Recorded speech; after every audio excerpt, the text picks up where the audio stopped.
Nakumpiska ng mga otoridad ang sako-sakong illegal na mineral ores na tinatayang nagkakahalaga ng mahigit 200,000 piso sa Opol, Misamis Oriental. Na mineral ore nasamsam sa Opol.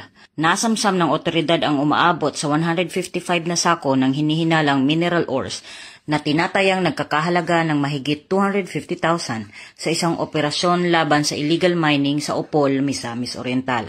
Ayon sa ulat na natanggap ng Opol Municipal Police Station mula sa Task Force Ikasan ug Kalinaw. Nitong Disyembre 5, nadiskubre ang mga sako ng mineral ores na nakastockpile sa Zone 2 Barangay Limonda, Opol, Misamis Oriental. Agad na rumisponde ang Opol Municipal Police Station na pinamunuan ni Police Major Teodoro Panganiban de Oro at natagpuan ang mga sako ng pinaghihinalaang mineral ore na abandonado at walang nagmamay-ari.